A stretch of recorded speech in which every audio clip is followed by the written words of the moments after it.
votre reconversion, la reconversion vers les métiers de la sécurité. Comment est-ce que ça s'est passé? Qu'est-ce qui vous a emmené vers ça? Et vous avez créé plusieurs sociétés de formation. Quelles sont les spécificités de ces métiers? Et comment voyez-vous l'évolution des métiers de la sécurité dans les années qui viennent, à commencer par 2024, qui sera une année importante, cruciale en France? Alors, quand j'ai quitté l'armée, j'ai fait un stage de reconversion à Marseille, qui durait 1 mois, 2 mois. Et un jour, on m'a demandé, il y a un poste, il y a des postes qui sont à pourvoir à telle entreprise. On ne m'a pas donné le nom de l'entreprise, disons, on m'a donné l'adresse et aller à cette entreprise. Et je me suis retrouvé face à d'autres personnes qui étaient en stage avec moi. Et j'ai rencontré la personne. Bon, moi, comme je suis un peu bavard et ainsi de suite, moi je ne suis pas resté assis sur mon siège. J'ai été discuter avec la secrétaire et avec une dame qui était à côté. Puis on a discuté, puis j'ai dit qu'est-ce que vous faites ici? Elle me dit on fait de la formation pour les agents de sécurité. C'est-à-dire la formation, on va dire, sécurité incendie. RP1, RP2, ce sont les statuts des agents de sécurité incendie. Et on cherche un directeur. Ah bon, d'accord, ok. Donc je passe devant le patron, puis on discute, pareil, comme je dis, parler de mon parcours, qu'est-ce que j'avais fait, Et puis au bout d'1 heure, il me dit, vous pouvez commencer quand? Oh. Sur le coup, j'ai tiqué, j'ai dit, je peux commencer la semaine prochaine. Ok, c'est bon, je t'embauche. Voilà comment il m'a dit. Donc il m'a expliqué, le métier, c'était de former des agents de sécurité, quoi. Je ne connaissais pas du tout le métier. Si, je connaissais les agents de sécurité que vous voyez dans les magasins, dans les trucs comme ça, mais c'était encore à une époque où le métier n'était pas encore structuré. Hein. Donc je suis arrivé 1 semaine après, j'ai arrêté ma formation de reconversion à Marseille et je suis rentré dans cette société.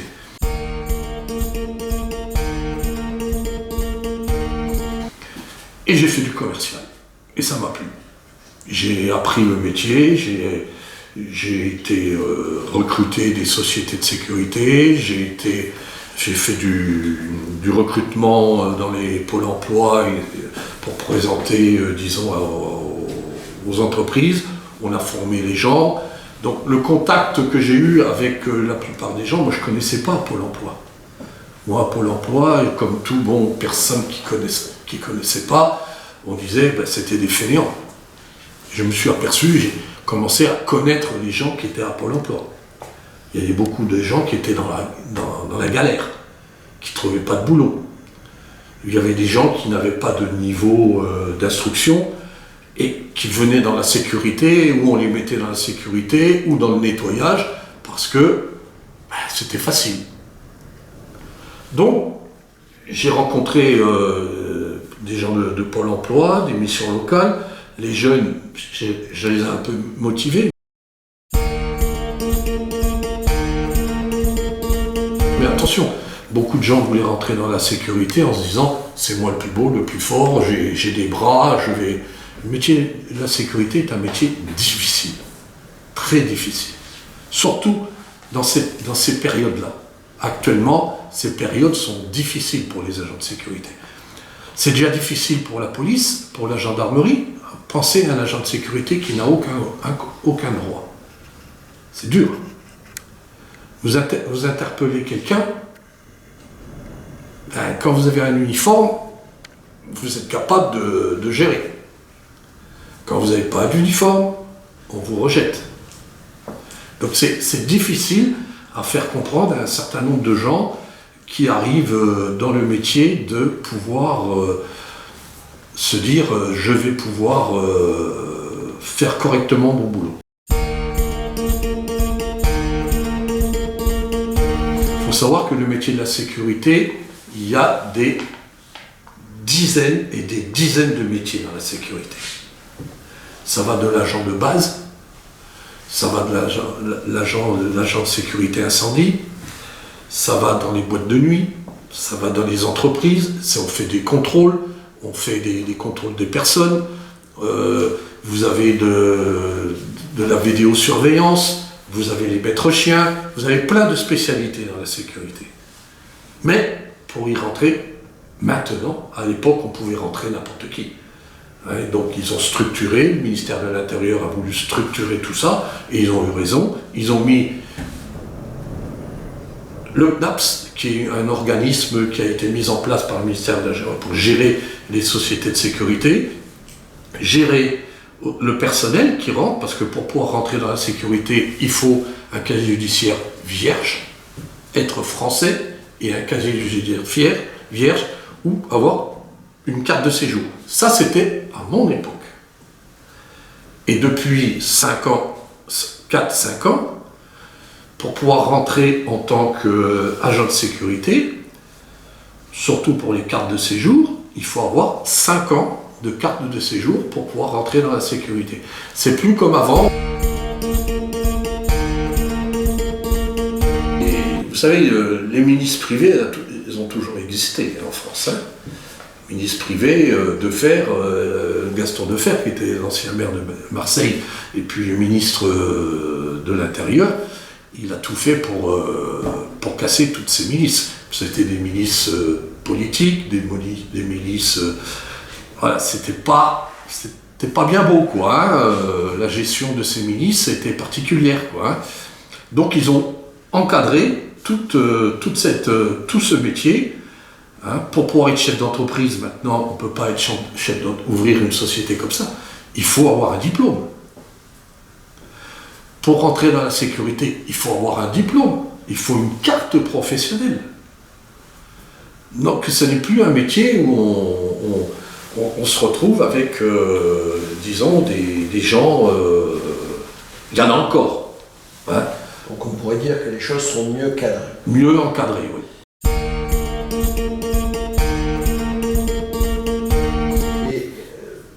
Au niveau des relations entre les métiers de la sécurité, la police, la gendarmerie et l'armée, est-ce que les voies de communication existent ou est-ce qu'on a vraiment des métiers séparés et des gens qui font preuve peut-être d'autisme les uns vis-à-vis des autres? Non, ce qu'il faut savoir, c'est que quand même il y a beaucoup de militaires, beaucoup de policiers, de gendarmes, quand ils quittent la police, quand ils quittent la gendarmerie ou qu'ils quittent l'armée, on les retrouve où?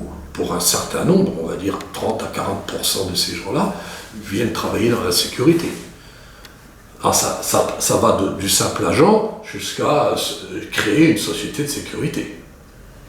Donc ils rentrent dans ces métiers, parce que vous prenez un policier, quand vous regardez dans certains, ils font quoi? Ils font de la, comment on appelle ça, du gardiennage. Quand ils sont dans certains endroits publics et ainsi de suite, où ils font du gardiennage, on a éjecté les policiers et les pompiers du privé. Pourquoi? Parce que les entreprises, parce qu'avant les centres commerciaux, il y a 20 ans, étaient surveillés par qui? Par des policiers et par des pompiers. Il y a eu des choses qui étaient faites, qui n'étaient pas bien, donc les chefs d'entreprise ont décidé d'éjecter la fonction, disons le public, disons les fonctionnaires du privé. Les entreprises privées ne doivent pas être surveillées par des fonctionnaires. Donc on a créé des sociétés de sécurité, on a créé des agents de sécurité, on a créé une administration pour le métier de la sécurité. Alors ces métiers de la sécurité, comment est-ce que vous les voyez évoluer dans les 10-20 années qui viennent? Mais il va y en avoir de plus en plus, si on trouve le personnel, parce que ce sont des métiers qui sont mal rémunérés. Je pense que se faire, excusez-moi le terme, mais se faire casser la figure parce qu'on empêche des voleurs à voler dans un magasin et qui se font agresser, se faire agresser pour 1 000 € ou pour 1 200 € ou 1 300 € par mois, c'est un peu olé olé. Ça va peut-être faire bondir un certain nombre de chefs d'entreprise, mais maintenant, le contact que peut avoir un client quand il demande un agent de sécurité pour faire de la surveillance, il veut que l'agent de sécurité fasse correctement son travail, et c'est pas toujours évident. Vous avez des gens qui font de la sécurité en pensant, moi je suis le plus beau, le plus fort, ou ce sont des gens qui n'ont jamais été pris dans la police, qui n'ont jamais été pris chez les pompiers, et ainsi de suite. Voilà. Très bien. 2024, année des Jeux Olympiques. Ouf. On a vu que, a priori, la Coupe du Monde de rugby s'est bien passée. Ouais.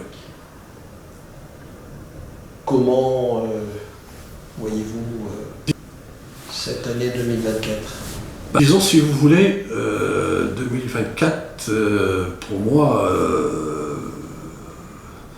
j'espère que ça va bien se passer déjà, hein. Mais ça va être difficile si on n'a pas les moyens pour les métiers de la sécurité. Les métiers de la sécurité, on va faire appel à beaucoup d'agents de sécurité, et on ne les a pas. On ne va pas dépouiller des sociétés, des entreprises où il y a de la sécurité pour les mettre pour les Jeux Olympiques. Est-ce que les gens, on a vu quand il y a eu la Coupe d'Europe de foot, la Coupe d'Europe, c'est la finale de la Coupe d'Europe. Non mais il y a 3-4 ans là, il y a eu c'est l'Europe ou c'était le mondial de foot là? Non, c'était il y a eu où il y a eu des bagarres, où il y a eu des trucs comme ça. C'était la finale qui a été faite en France. Oui, voilà, c'était. Il y avait pas. Il y avait des agents de sécurité, on a fait travailler un peu. Pour faire les palpations, par exemple. Regardez, il y a beaucoup de gens qui travaillent, comme vous et moi, on peut être stagiaire. Il suffit de passer une formation, puis être pris, avoir une carte professionnelle, demander une carte pour être stagiaire. On peut être stagiaire. Il y a beaucoup de gens qui sont fonctionnaires, policiers, de tous les métiers, ingénieurs et ainsi de suite, qui vont faire stagiaire pour faire de la surveillance. Alors bien sûr, il y a beaucoup de gens qui veulent travailler dans la sécurité, mais quand j'ai fait des recrutements, il y a des gens que je leur disais, à une époque, non. Les gars, il arrivait, moi, je veux travailler en boîte de nuit. Oh, le mec, 1m60, 1m70, maigre comme ça, qu'est-ce que vous allez faire? On sait très bien qu'un agent de sécurité qui est petit ou qui n'est pas bien, on ne peut pas le mettre dans un magasin. Pourquoi? Parce qu'il y aura toujours des voyous, des gens qui vont se dire, les gamins ou un jeune, il ne peut pas. Il faut que ce soit des gens qui présentent, qui aient un potentiel physique, qui soit bon, qui fassent au moins 1m80, 1m75, 1m80, avoir des bras comme ça, faire de la muscu, faire plus ou moins peur. C'est malheureux à dire, mais faut que l'agent de sécurité, dans certains endroits, boîte de nuit, les stadiers, à part les gens qui font les palpations, on peut prendre filles, garçons, pour palper les gens pour rentrer au stade, mais ceux qui sont stadiers à l'intérieur, il faut qu'ils aient un physique. Parce qu'en face, on ne va pas chercher, ils vont avoir des problèmes. On viendra, il y a toujours des fous, il y a toujours des gars qui vont arriver puis qui voudront aller à la bagarre parce que le gars il est petit, il est agent de... Ah mais moi j'ai cassé la gueule, excusez-moi le terme, mais casser la gueule à un agent de sécurité. Ouais, mais le gars il faisait 1m65, 1m70, il était maigre comme ça. Mais c'est vrai que maintenant, l'agent de sécurité, il faut dialoguer. Il faut qu'il ait du dialogue. Et bonjour madame, bonjour monsieur, il faut qu'il soit poli. Il faut apprendre aux agents de sécurité la politesse. Bonjour madame, bonjour monsieur, qu'est-ce que vous désirez, vous cherchez quoi, je peux vous aider. C'est ça un agent de sécurité. C'est pas, c'est moi, je vais vous savez, faire le cacou là, devant des personnes. On peut faire le cacou devant une femme qui va avoir peur parce qu'elle a piqué un paquet de bonbons, ou un paquet de gâteaux, ou elle a piqué un truc, on va faire le cacou devant ces gens-là. Moi, j'ai des anecdotes là-dessus qui sont franchement aberrantes. Et c'est pour ça que la mise en place avec le CNAPS et de certaines disciplines, ben, ça a permis à rendre plus ouverts les métiers de la sécurité. Les gens, on leur apprend à être polis. Donc la formation est importante. La formation est très très importante, et encore la formation c'est 1 mois, c'est 140 heures. 1 mois pour avoir une carte professionnelle. Il faut savoir qu'un agent de sécurité qui a un problème avec un client ou une cliente parce que il a failli prendre un coup de poing et il a remis un coup de poing, entre l'agent de sécurité et le client, si le client va porter plainte, l'agent de sécurité risque de perdre sa carte professionnelle et l'image du magasin. Oh là là, on va demander à éjecter l'agent de sécurité. Donc ce sont là aussi, comme la police, comme la gendarmerie, des professions très sensibles. Oui, très sensibles. Et puis on fait, si vous voulez, le problème c'est que on voit un certain nombre d'agents de sécurité qui malheureusement, même certains parmi les militaires, qui veulent plus monter la garde, qui veulent plus monter l'armée, maintenant je veux pas monter la garde, je m'en vais pour faire Vigipirate et ainsi de suite, mais moi je veux rester avec ma femme, je veux rentrer le soir, ils veulent rentrer le matin à 8h, ils veulent finir à 16h30, 17h pour être à la maison. C'est plus ça le métier de militaire. Disons, c'est pas ça le métier de militaire. Le métier de militaire, il doit être, si un coup de sifflet, il est prêt à partir. Voilà, c'est mon optique. Et puis je pense qu'il y a beaucoup de militaires qui sont comme moi, qui sont prêts à partir que lorsqu'il y a une mission, il n'y a pas de souci. Et c'est vrai que c'est ouvert, c'est un métier qui est difficile, quoi, on va dire. Difficile mais positif. C'est ce que... Très positif, mais on en a besoin. On en a besoin. En disant, à la conclusion, une petite truc, ce que je veux dire, c'est que les agents de sécurité, ils ont déjà du mal à obtenir leur carte professionnelle, mais ils la perdent rapidement. Dans certains endroits, ils la perdent rapidement. Parce que regardez un policier qui va faire quelque chose, et ainsi de suite, regardez systématiquement, la police, voilà. Donc c'est difficile. Donc ce sont des métiers soumis à beaucoup de stress, oui, et difficiles. Oui. Jean-Luc Braconnier, merci pour toutes ces informations et ce riche parcours. Et on espère prochainement également que vous nous autoriserez, même si on a compris que c'est à elle qu'il faut demander, à interviewer madame.